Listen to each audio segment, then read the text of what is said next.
Yo, ladies and gents, Boomer here, and welcome back to another Rocket League video.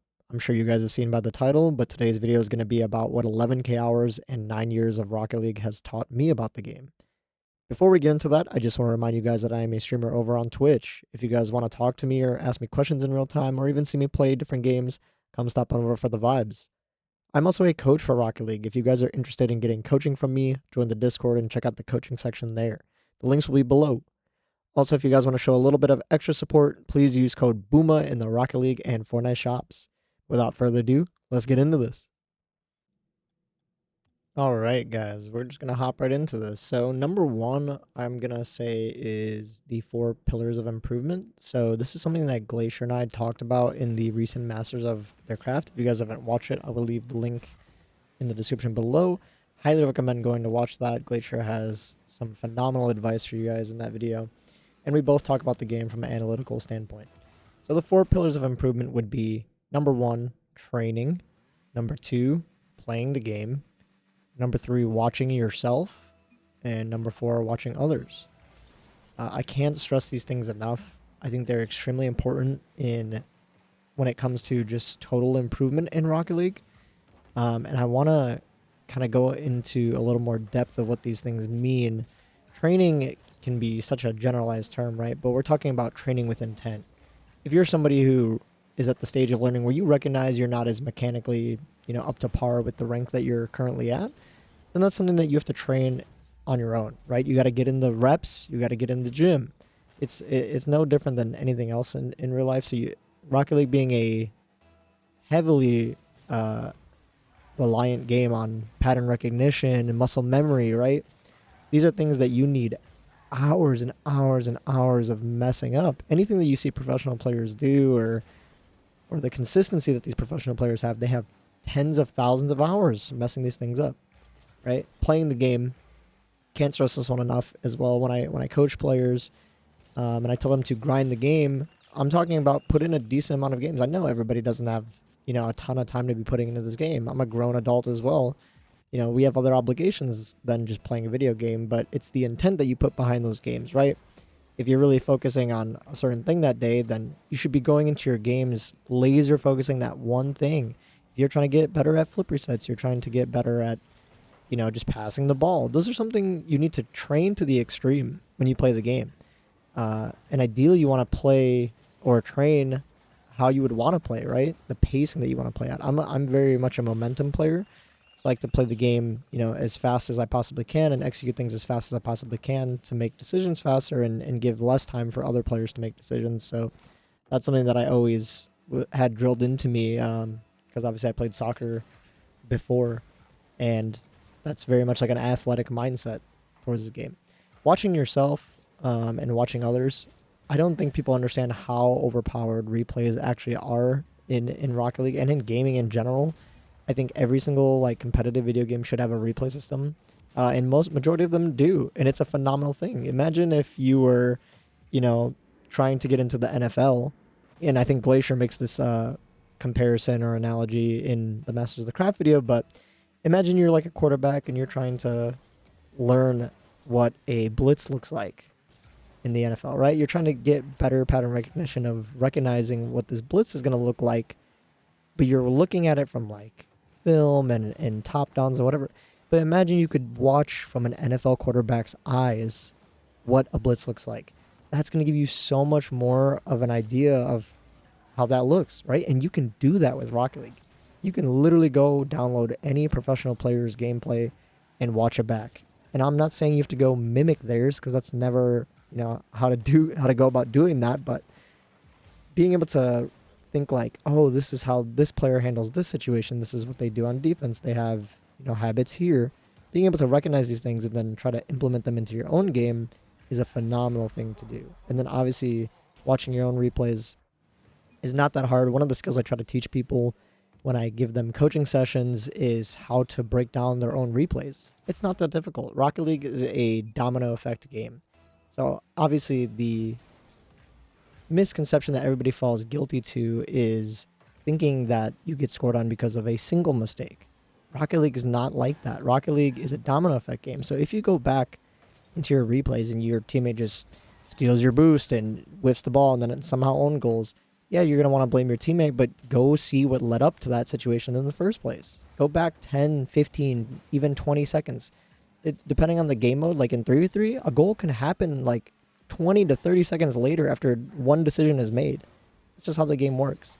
So if you go back and there's something that you could have done to prevent that situation from happening in the first place, then that's something you can improve on. Anyway, number 2, I want to say there's not really a way to playing this game. And adapting is super, super important. The tutorial of this game only teaches you so much. It only teaches you to flip into the ball, right?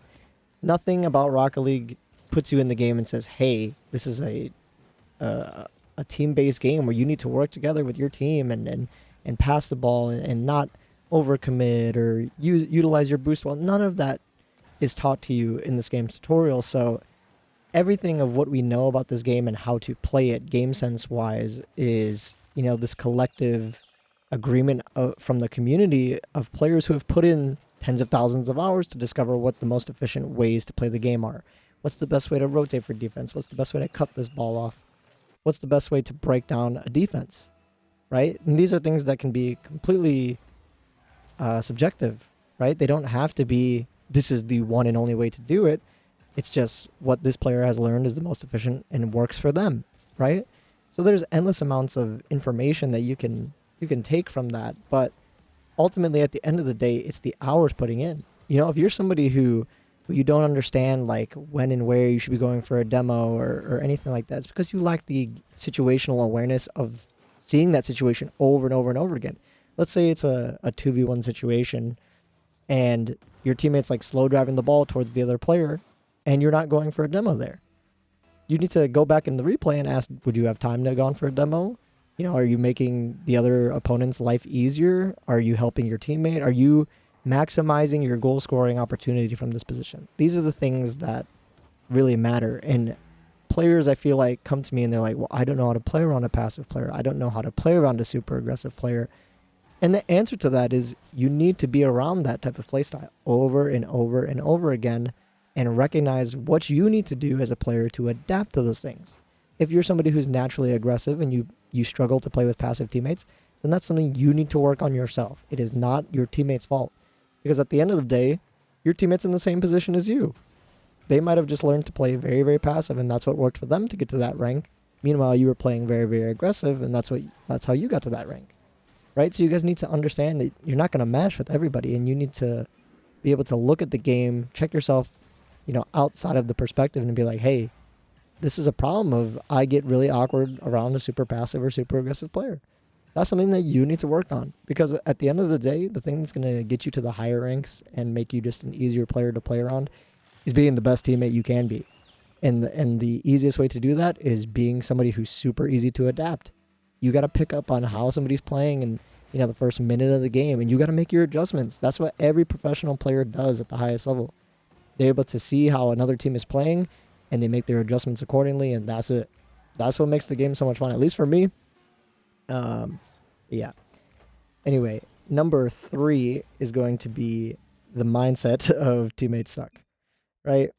And this has got to be the worst mindset I think I have ever, and I'm also guilty. I'm not just saying like everyone's guilty of this. I'm also guilty of this. I'm a Rocket League player myself. So you guys got to understand, like, everyone gets upset. Everybody gets tilted in this game. It's a hard game, man. At the end of the day, if you guys have been gaming for a long time, or, maybe chances are Rocket League is your first game that you're, getting into, there's no other game like it. There truly is no other game like it. And it is such a difficult game to just be consistent. So it's like, at the end of the day, we have expectations that we hold over, our teammates, and it's just unfair. Everybody's human.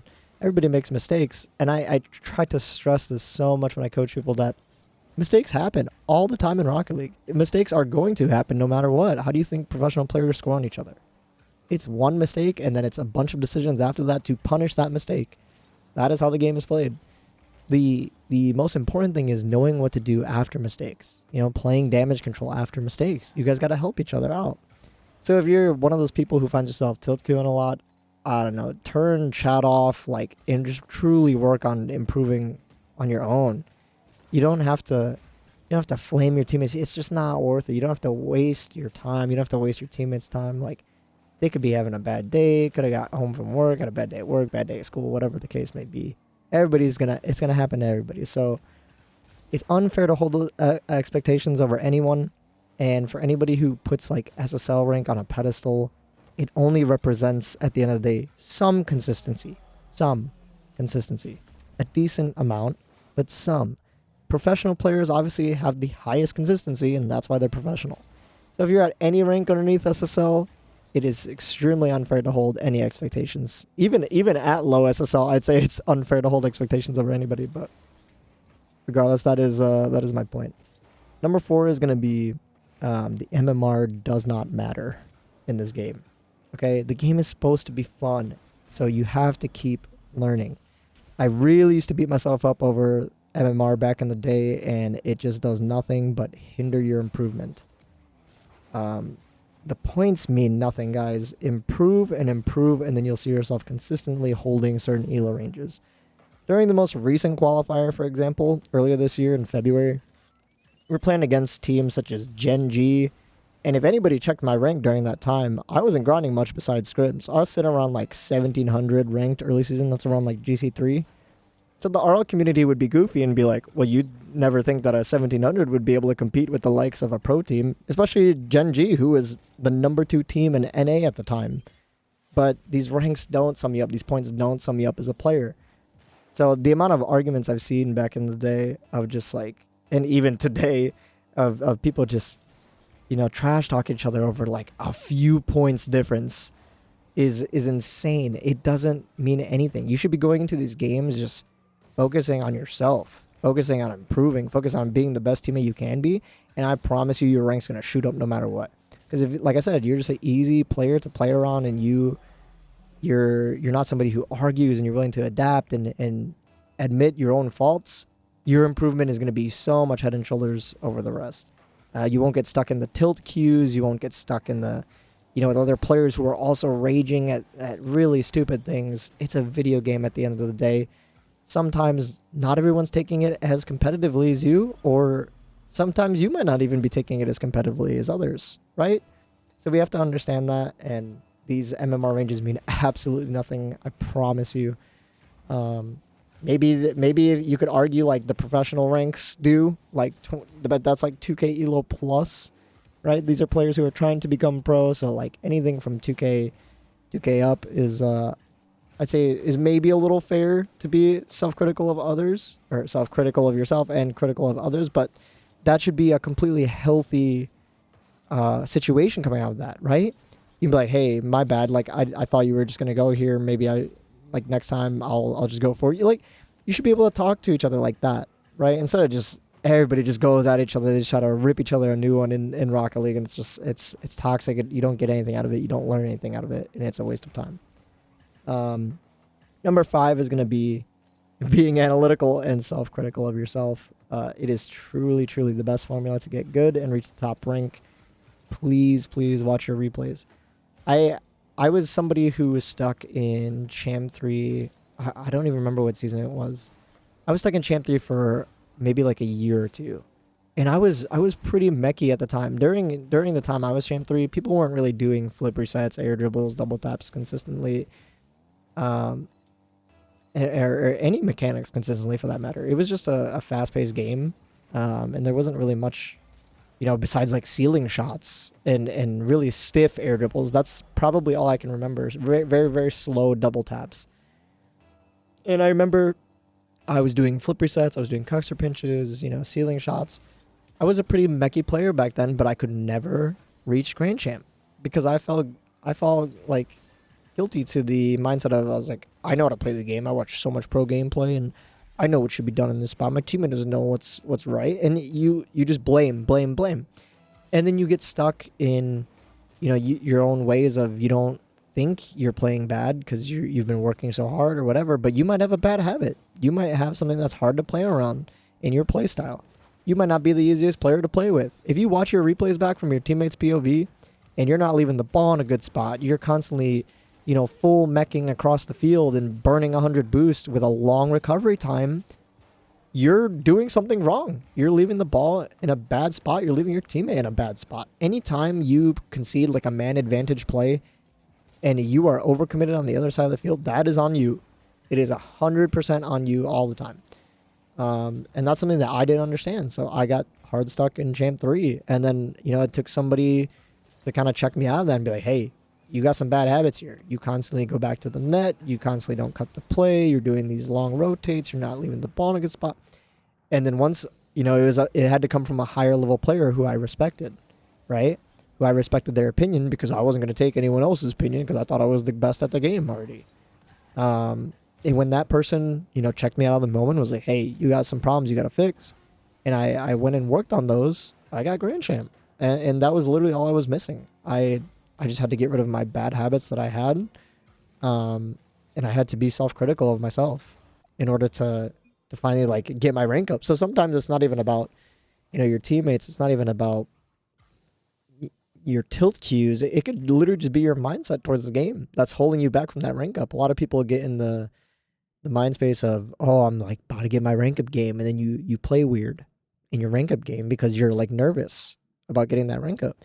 But in reality, if you had just, play the game like any other game where you're just focused on improving and doing better yourself, you probably could have got that rank up easily and surpassed it. What we call is like a peak rank, Maybe you are, a player who is capable of the higher ranks. I have tons of people who say that to me. They're like, oh, I'm plat, but my friends think I should be diamond, or I'm champ, and my friends think I should be SSL. Like, all this kind of stuff. At the end of the day, maybe you are. Maybe realistically you have like crazy mechanics or whatever, but your game sense might be lacking severely, which is what hinders you. I've seen so many players that I've coached back in the day, like I corrected some things for maybe Champ 2s, Champ 3s, and they shoot up to Grand Champ 2, Grand Champ 3 the next season. It's incredible, but it's the mindset. They're typically players who tilt queue and get in the mindset that they know how to play the game, and then, when they get a higher level player's opinion, it completely changes the way they think about the game. So if you don't, shoot yourself in the foot with that, I think everyone will be better off.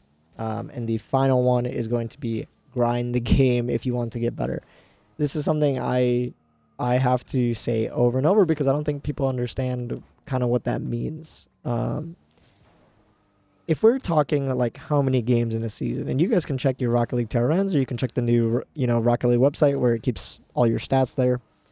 I would say minimum, like if you're trying to improve like 2-3 ranks fold, minimum 500 games in a season in a single mode, maybe even more than that.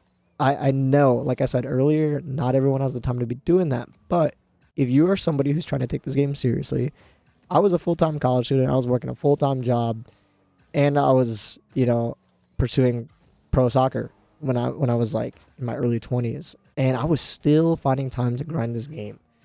It was borderline in an unhealthy way, so I'm not trying to preach that. Definitely do it in a healthy manner, but maybe like 10, 50, split your games up over a few months' time, right?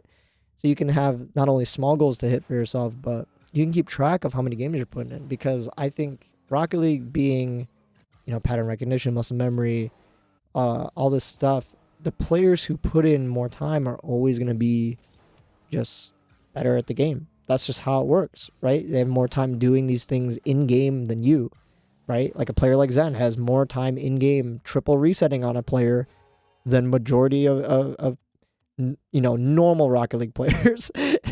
Like, so his consistency is going to be through the roof because not only is he doing that on against, best of the best, but he plays the game a lot.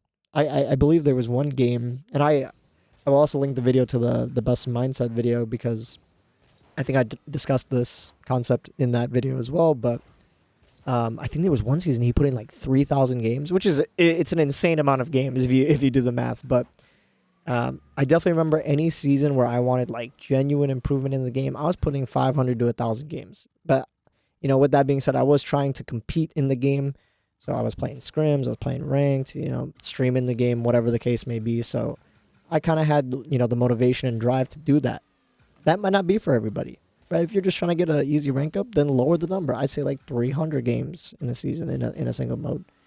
And that's something you can tell for yourself, right? There are no like secrets to this game. There is no secret knowledge. Is no There's no perfect way to do this or that. It's just you gotta play the game. You gotta get the experience under your belt, and you come up with what you think is the best way yourself. That's something that makes Rocket League so beautiful. Is that at the end of the day, it's not limited to exactly how you play it. Right? If you play a game like Rainbow Six Siege, there's like a very specific way to play that game, right? You gotta utilize your agent's gadgets, and you guys got to get into a site, and the site set up, majority of the time the same way every single time. And then as you go higher and higher and higher, it just becomes about efficiency. And Rocket League is no different, right? The only difference is you got to be somebody who's able to adapt. That's what makes this game so hard. That's what makes this game so difficult, is because even after, for how long I've been playing it, you can get somebody with a play style that you've never seen before. That's going to be doing things you've never seen before. It's going to rotate like in a way that you've never seen before. It never fails to surprise me. So again, being somebody who's going to adapt to literally whatever type of player they get, you're going to be so much better off. But yeah, anyway, I think that is everything that I wanted to address. So we're going to cut it here. Alrighty guys, that's going to do it for today's video. If you guys found this content enjoyable or helpful, please leave a like, share, and subscribe. It goes a long way. Make sure to check that noti bell and join the Discord to stay up to date with when I post or go live. I appreciate you guys tons. Much love as always, and I'll see you in the next one or on stream. Peace.